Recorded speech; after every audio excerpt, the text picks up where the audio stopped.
Shrimad home remedies में आपका स्वागत है। और हम आपको बताएंगे कि सांप काटने के बाद आपको क्या सावधानी बरतनी चाहिए। हर साल 83,000 लोग सांप के दंश के शिकार होते हैं, जिनमें से 11,000 की मौत हो जाती है। इनमें से कई मौतें सिर्फ डर की वजह से होती है। सांपों की 2600 से 3,000 प्रजातियां होती हैं, जिनमें से 250 से 300 सांप जहरीले होते हैं। हालांकि अधिकतर जहरीले सांप मानव शरीर में बहुत कम जहर छोड़ते हैं, इसलिए मरीज को दहशत में नहीं आना चाहिए। भारत में जहरीले सांपों की सिर्फ 13 प्रजातियां हैं। इनमें से 4 बेहद जहरीले सांप कोबरा, रसेल वाइपर, एस्केलेट वाइपर और करैत है। सबसे ज़्यादा मौतें नाग या फिर उसको गेहूं बोलते हैं, नाग या फिर करैत के काटने से होती है।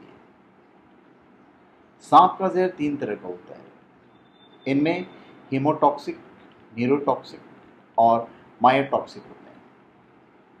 अभी हीमोटॉक्सिक क्या होता है? ये रक्त कोशिकाओं पर अटैक करता है। शरीर में कई जगहों से ब्लीडिंग के लक्षण और खून की उल्टी होती है। एक होता है न्यूरोटॉक्सिक, यह शरीर के नर्वस सिस्टम को अटैक करता है। उसके बाद होता है मायोटॉक्सिक, यह समुद्र में पाए जाते हैं, इसलिए देश में इनकी संख्या काफ़ी कम है।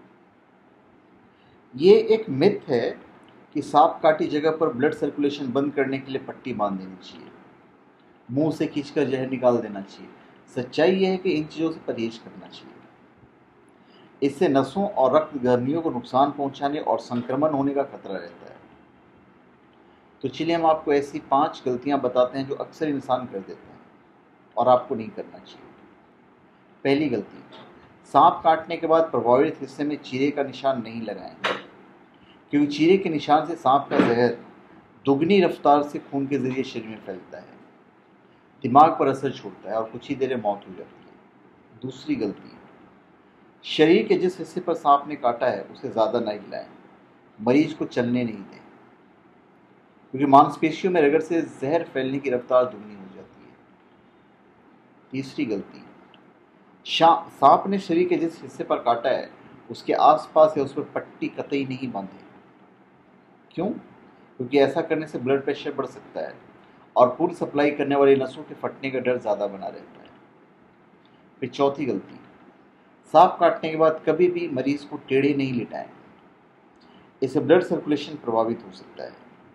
मरीज को सीधे लिटाकर इलाज के लिए अस्पताल ले जाएं, जैसे स्ट्रेचर पर मरीज को लिटाया जाता है। और पांचवी गलती, एस्प्रिन या कोई दर्द निवारक दवा बिल्कुल नहीं दें, क्योंकि इससे मरीज की वास्तविक स्थिति का अंदाज़ा लगाना मुश्किल हो जाता है और मरीज का दर्द बढ़ सकता है। तो धन्यवाद। आप हमारे चैनल पर सब्सक्राइब करें और अपने कमेंट दीजिए। धन्यवाद।